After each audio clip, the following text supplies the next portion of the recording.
My name is Cindy Burleson, and I'm chairman of the International Sibling Society.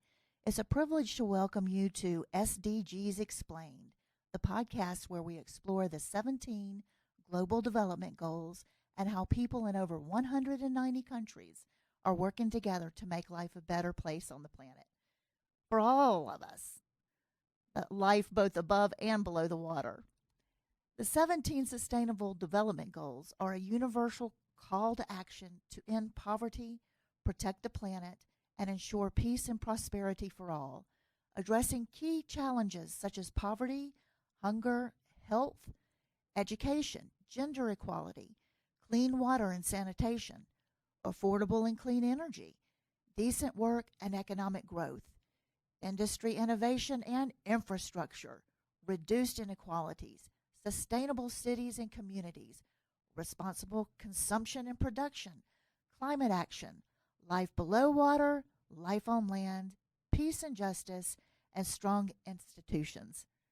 In this series, you will learn much more about the Global Sustainable Development Goals. But if you're curious and you want to know more now, check out the SDGs Explained trailer and bonus features found in the same place you found our podcast here today.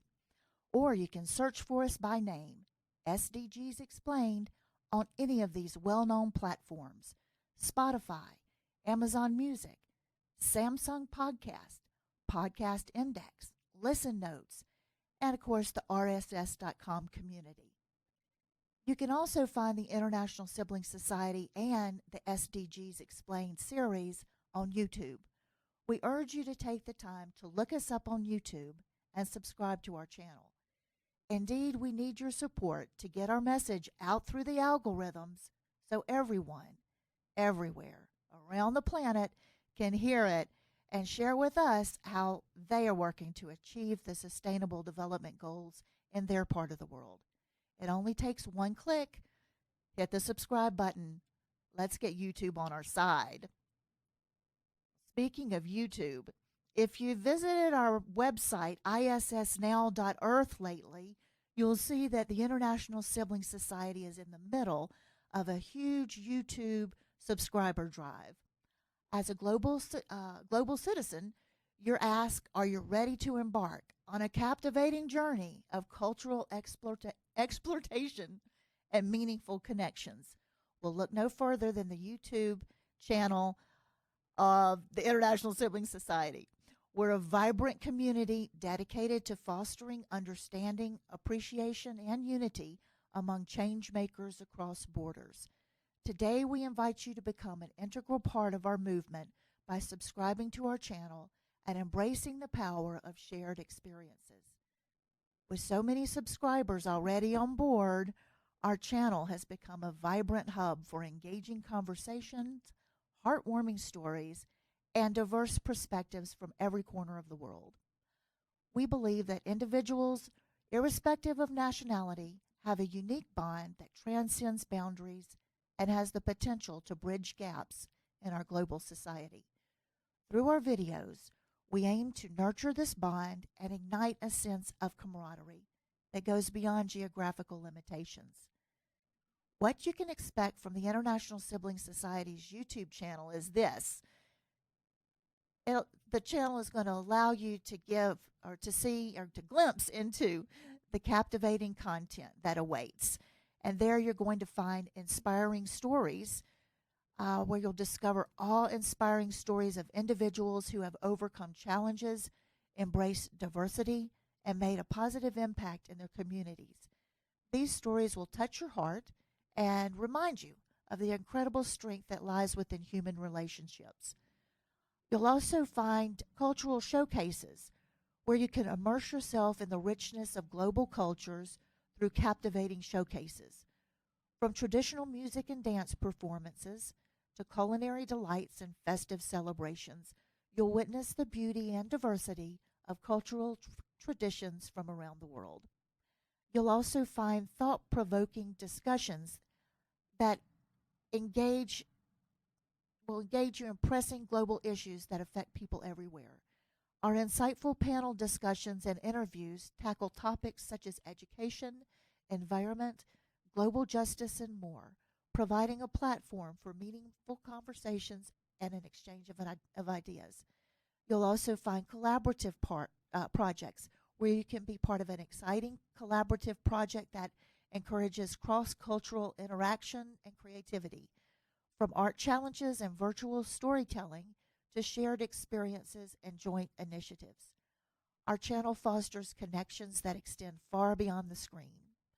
By subscribing to the International Sibling Society's YouTube channel, you're not just gaining access to an enriching platform, you're becoming an integral part of a global family dedicated to unity, understanding, and positive change.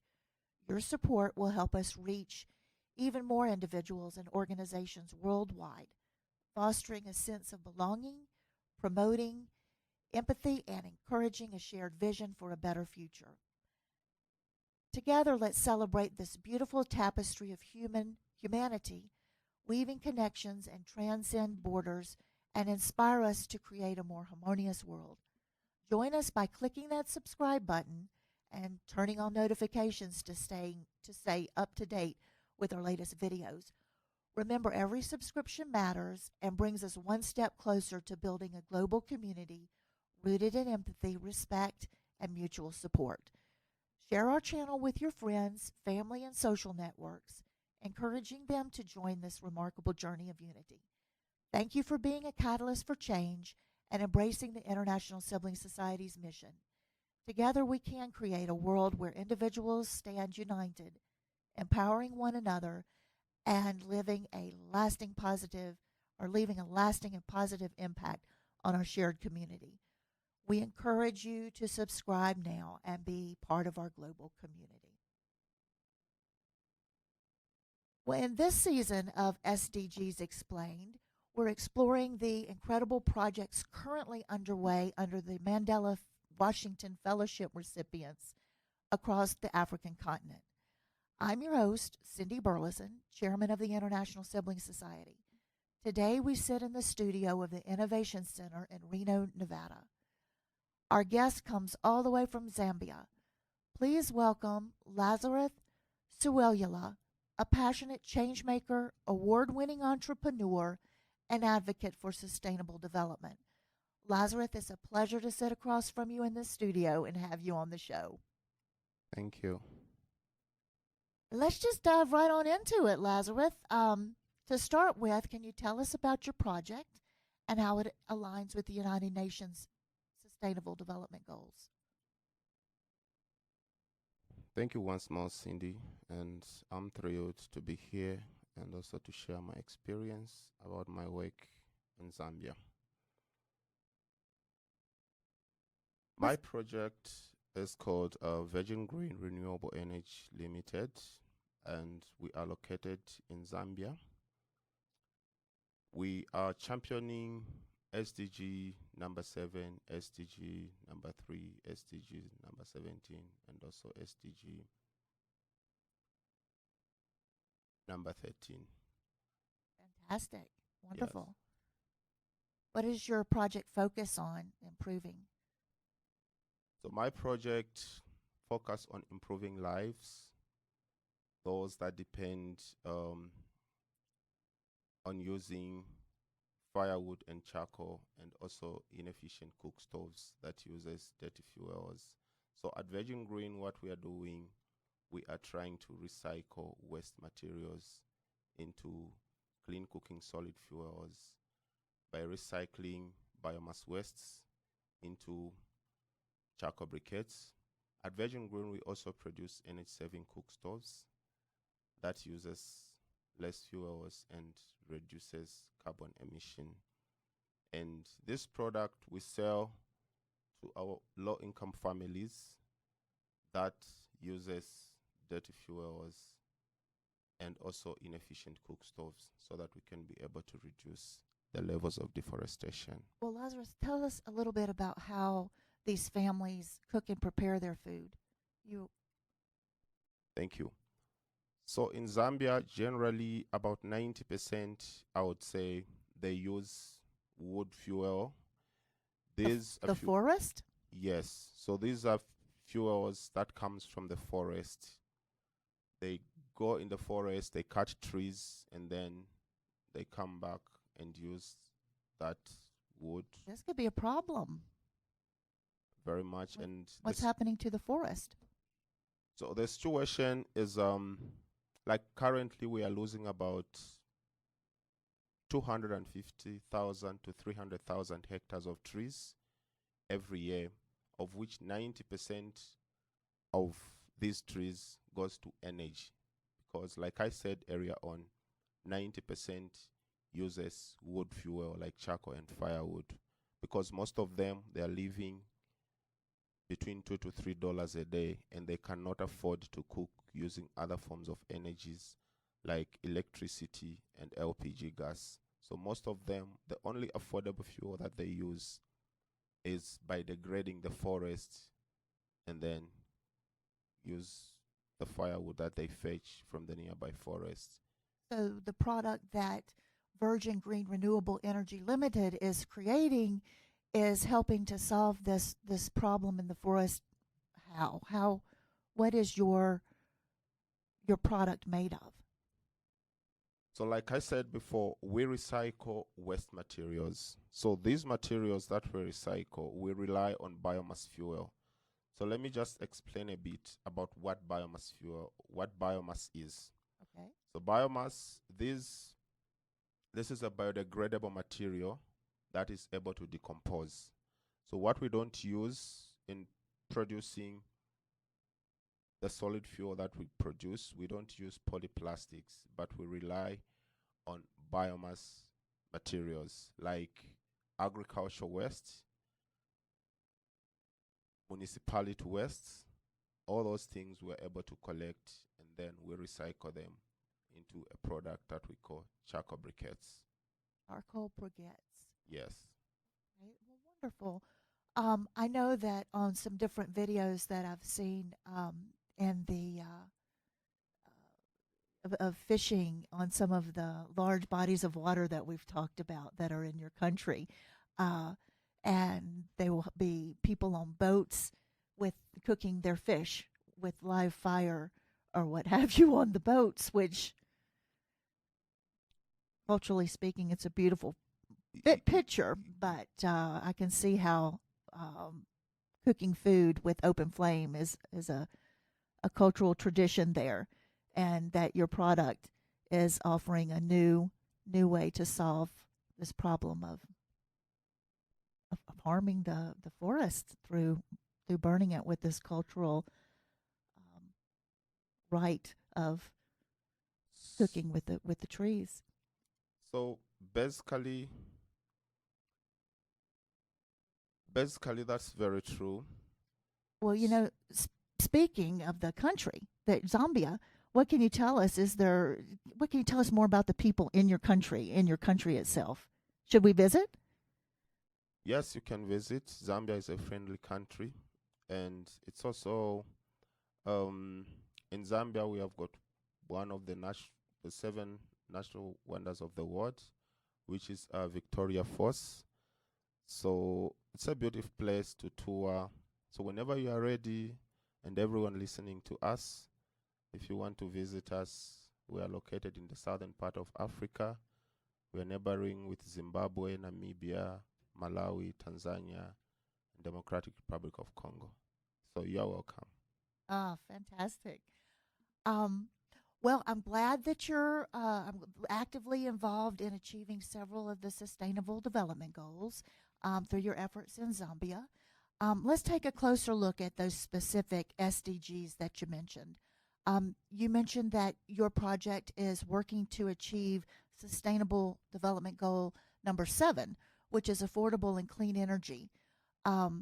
Sustainable Development Goal 7 involves ensuring access to affordable, reliable, sustainable, and modern energy for all. As someone involved in renewable energy, it seems like you are contributing to this goal by advocating for and implementing clean energy solutions in your society and enterprise. This helps reduce reliance on fossil fuels and mitigates the adverse effects of climate change. And speaking of climate change, you're working to address Sustainable Development Goal number 13, which specifically deals with climate change. Um, SDG 13 focuses on taking urgent action to combat climate change and its impacts. Given your interest in renewable energy and energy efficiency, it's clear that you're actively contributing to this goal. By providing or promoting clean energy alternatives, you are helping to reduce greenhouse emissions and support sustainable development practices. You also mentioned that you're working with Sustainable Development Goal number 17, which is one of my favorites, which is partnerships for the goals. So we at the International Sibling Society are glad to be working with you in Zambia in partnership for the goals for sure. And the 17th goal emphasizes the importance of global partnerships and collaborations to achieve all the sustainable development goals. As an advocate for renewable energy and energy efficiency, you likely understand the significance of partnerships and alliances in driving sustainable development. By working with others and engaging in initiatives that foster collaborations, you can contribute to this goal, and you're doing that. And then you also mentioned Sustainable Development Goal number 3, which is good health and well-being. Sustainable Development Goal 3 focuses on ensuring healthy lives and promoting well-being for all at all ages. While you didn't provide specific details, it's possible that your work in renewable energy and energy efficiency directly supports this goal. By promoting clean energy sources, you contribute to improving air quality, which positively impacts people's health. And then, of course, there is Sustainable Development Goal number 2, zero hunger. Zero hunger aims to end hunger, achieve food security, improve nutrition, and promote sustainable agriculture. Although not directly related to renewable energy and energy efficiency, it's commendable that you are championing this goal alongside others, addressing issues of hunger and promoting sustainable agriculture can have a significant impact on the overall well-being of communities. Your efforts in championing these SDGs demonstrate a comprehensive approach to sustainability, covering energy, climate action, health, nutrition, and partnership building. By focusing on these goals, you're making a positive impact in your society in Zambia and contributing to the global sustainability agenda for all of us, all around the planet. So, as you work on each of these goals in Zambia, you move us closer to achieving the Sustainable Development Goals. We're all in this together, regardless of what country we're in. So I just encourage you to keep up this good work, Lazarus. Thank you. Thank you.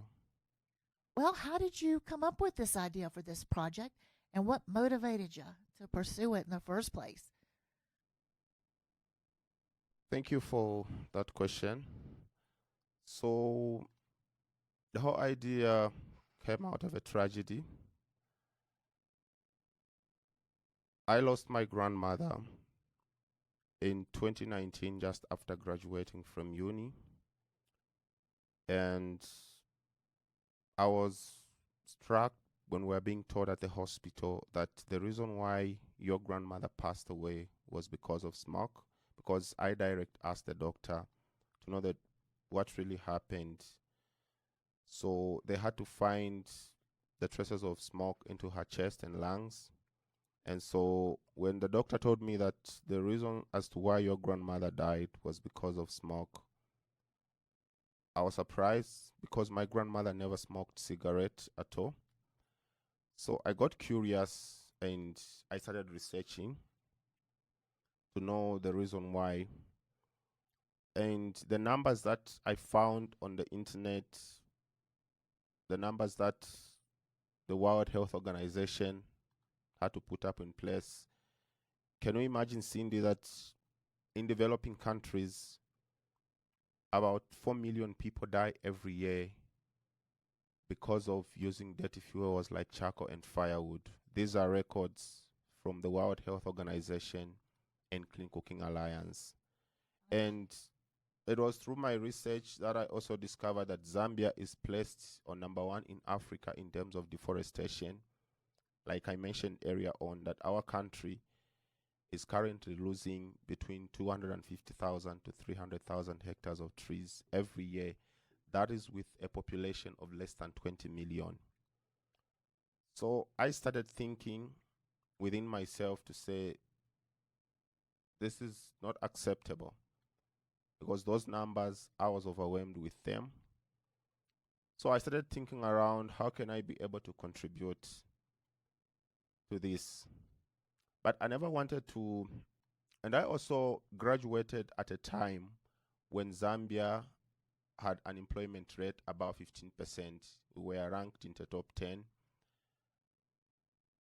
I was searching job everywhere, but I couldn't find job. So I got tired and I wanted to sustain myself. So I started developing interest in business, but I didn't want to just create a business that would just benefit myself. I thought of creating a business that will also impact the community. And yeah, that is how Virgin Green came about. That is definitely inspiring, Lazarus. Well, could you walk us through the process of implementing your project? What steps have you taken to ensure it's successful? So we started in 2020, late 2020 in October. I had to use the funds that I had to make the machine, the health machine that we're using.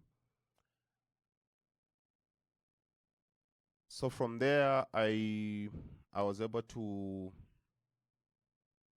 because I didn't have formal trainings and none of no one was doing it in Zambia. So what I did was coming up with machines that would be able to produce the briquettes that we are producing. And so it was tough, but along the way, we had to manage on how to produce the machine because we didn't have enough funds to purchase the machines from overseas like China.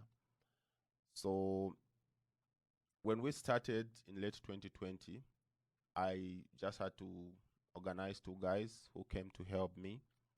And then we started the 10 way. Started making the charcoal that we make. The product was bad because we didn't have formal trainings.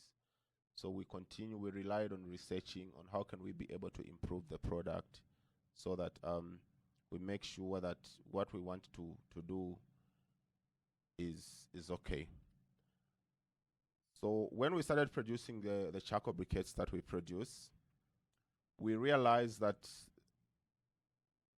when someone comes to buy our product, they were not coming back, especially when they buy our charcoal briquettes. They were not coming back. And so it got into me. I started thinking to say, but why are they not coming back?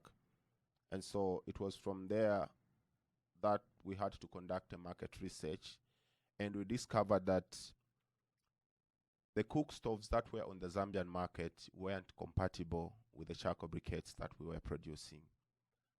So it was during that time when we also discovered that the reason as to why Zambia is ranked number one in Africa and 5 globally is because an average family in Zambia with the cook stoves that were on the Zambian market is able to consume 1 ton of wood fuel per year. And this is unacceptable. So we had to design our own stove that will reduce the consumption of fuel by 50%.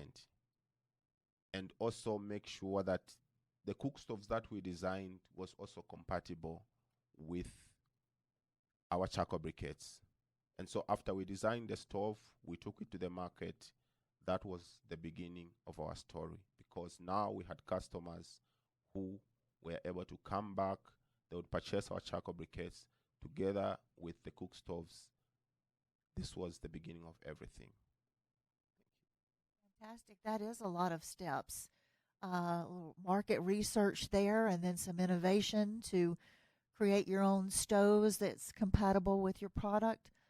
I'm just curious, can you put those stoves on a boat? Yes, I can. Oh, cool, cool. That's wonderful.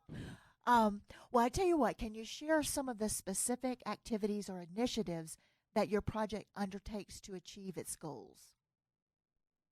Okay, so in alignment with the goals, what we are doing is so when I started the business, I had to think of a business model because I didn't want to create a business which is completely for profit, but I wanted to create a business which will also benefit the community, so that I should be able to have some minimum of impact. So I started a social enterprise and not just for a completely for profit business. So we had to design a business model where we had to incorporate the community. So let me just take you through on how we produce our product and also how we sell our product. So we are working with local people who supply us with the raw materials. Like currently, we have about 9 permanent employees and 110 part-time employees. So these 100 part-time employees, these are people who supply us with the raw materials that we use in the production of charcoal briquettes. They bring all kinds of wastes. So what we normally do is we train them the kind of waste that would need from them. And once we train them, we provide them with the kilns that they will use when they are collecting those wastes, and then they will put them in those wastes, and then we go and collect them. So from Now just to clarify, the West is what now? the biomass wastes. The I got you. That's the okay. The biomass waste. I'm with you. Okay, in the containers. Yes. I understand. Okay. Yes. Yeah. Yeah. So they are 110, and these are people who are not who are not employed. So when we started, we were recruiting, of course, but when they saw that we are now, when the community saw what we were doing, some of them started coming to us. Oh, I want to work with you. I want to work with you. I love what you're doing. So now people started coming like that, but we couldn't take everyone because the capacity that we have couldn't allow us to do that. So at the moment, currently, we have 110 part-time employees that supply us with the raw materials that we use. And these are people, when they bring those biomass wastes, they can be able to earn a living out of it because we buy from them.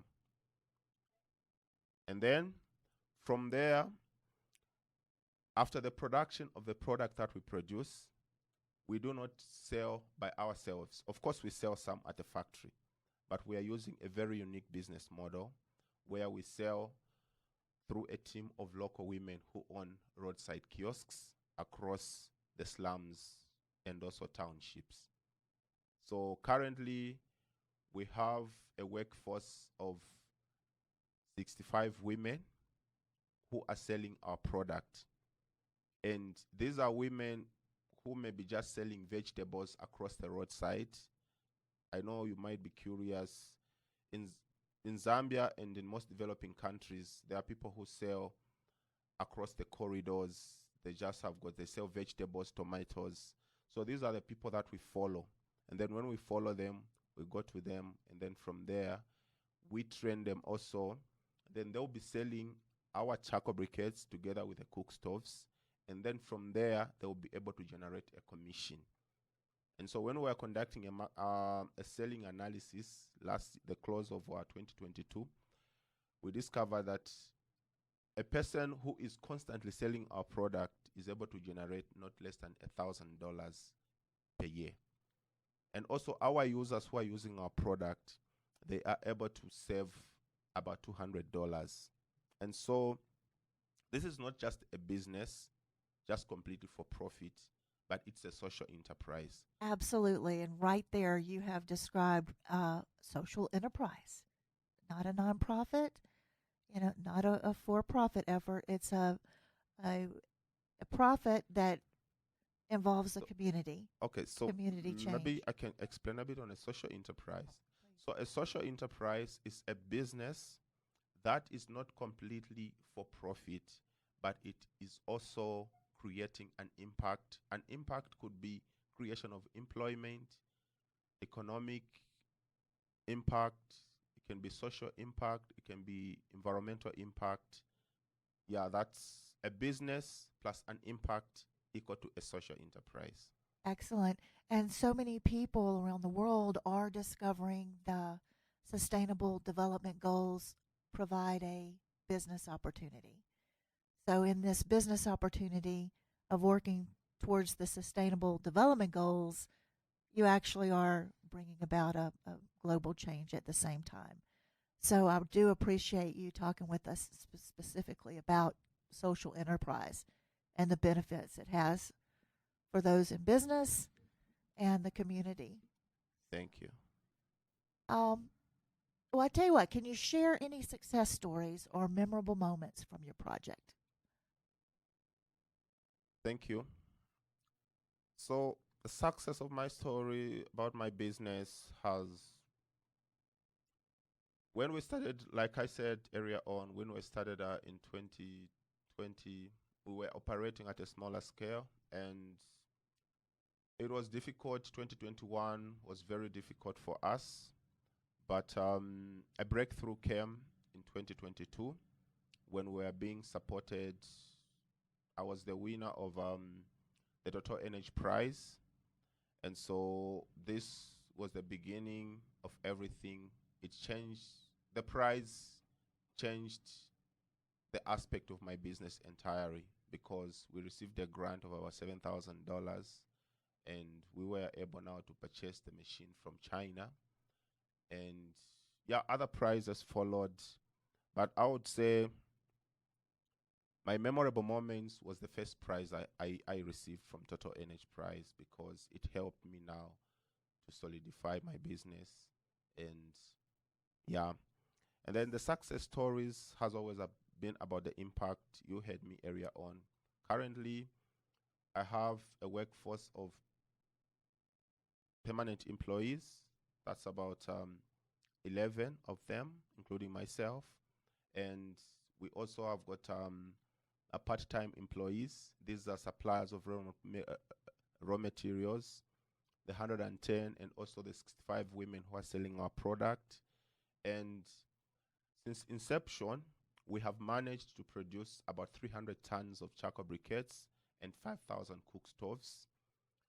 This has allowed us, in terms of environmental impact, it has allowed us to save over 20,000 adult trees that could have been cut down due to charcoal and firewood.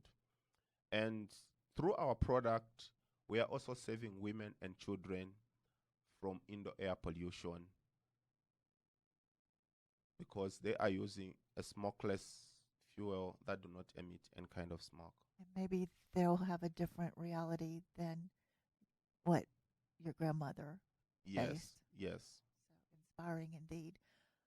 Well, looking ahead to future plans, what do you see for future plans and aspirations for your project?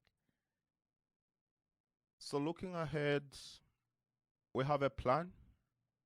We currently, the numbers that we are currently making, those are not the numbers because we are still very small. You can imagine in Zambia we have 10 provinces, but we are currently just servicing 3 provinces. So looking ahead, we are looking at maybe in the next 5 years, we should be able to be across the entire Zambia and also probably break in the neighboring countries like Malawi and Zimbabwe because most of them, the situation is the same, just like in my country in terms of deforestation. All right. Now, some of this might be some of the things that you've already said before, but I want to hear it from you. Um, what again are those positive impacts that your project has had on your community? So, like I said earlier on, the positive impact is on the environment, because what we are doing now is we are saving the environment. Like I said earlier on, like from the time we started up to now, we have managed to save about 20,000 adult trees. Now you can imagine if we upscale, because our long-term target is to make sure that every year we are able to save, every year we should be able to be saving 100,000 adult trees, those that could have been cut down due to charcoal and firewood. So, and also the creation of employment. Currently, in my city where I come from, it's a whole different story. I've managed to create a living for others, but that is just on a smaller space. We are looking at doing more so that we can be able to create more opportunities for the community where I'm coming from. That's incredible, Lazarus. Moving towards the end of our time together here today, do you have any key advice or key learnings you'd like to share with our listeners who might be interested in undertaking a similar project in their part of the world? Thank you so much. One thing that I would say is we are based in different parts of the world, and where I'm coming from, one of the pressing challenges that we have is unemployment, climate change, and also we have different issues, I would say. But you need to find something that really attaches to you, and you need to come up with a solution on how you want to do it. So one thing that I would say is identify a challenge. We've got different problems in different parts of the world, and then be able to be passionate about it. And then I know it's not going to be easy. It's not going to be simple. It will be tough. But as long as you stick to what you're doing, the world is watching you as long as you're doing the right thing. And you will be able to break through and do what is right in whatever what you want to do. Well, that is excellent advice, Lazarus. Before we go, is there anything else at all that you'd like to add to what we're conveying here today with our listeners? So, like, what I would say is, thank you so much for hosting me here, and also to air my views about the Sustainable Development Goals and how our work is contributing to SDGs. But one thing that I'm worried is, because time is moving, these goals has to be met before the year 2030. So we can only do this if we come together. We can only achieve the SDGs if we come together as a universe, because time is moving and every day it's counting. Yes. Well said. Well said for sure. Well, we want to know how to reach you. How can we find you? How can we contact you? So firstly, you can reach us through our email address at Virgin Green Renewable Energy Limited. Limited should just be ltd@gmail.com, or in small letters. You can also reach us. We have a website, Virgin Green Energy. Virgin Green. It's www.virgingreenenergy.com. VirginGreenEnergy.com. Yes. Okay, www.virgingreenenergy.com. It's www.virgingreenenergy.com.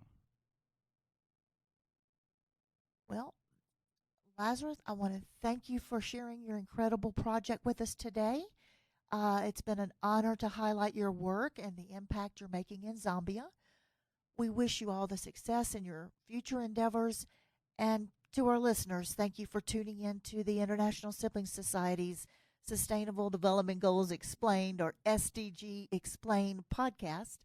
Tune in next time for more inspiring stories and projects aligned with the Sustainable Development Goals. Remember, together, as Lazarus said, we can make a difference. Lazarus, it's been an absolute pleasure having you on the show today and learning about your impactful work in Zimbabwe, or in Zambia. Thank you for joining us. Thank you. And to our listeners, thank you for tuning in to SDGs Explained today. Join us next time where you found our podcast here today, or you can search for us by name, SDGs Explained, on any of these well-known platforms: Spotify, Amazon Music, Samsung Podcast, Podcast Index, Listen Notes, and of course the RSS.com community. You can also find the International Sibling Society and the SDG Explained series on YouTube. We urge you to take time to look us up on YouTube and subscribe to our channel. Indeed, we need your support to get our message out through the algorithms so everyone, everywhere around the planet can hear it and share with us all that they're doing to work towards achieving the Sustainable Development Goals in their part of the world. It only takes one click. Hit the subscribe button, and let's get YouTube on our side.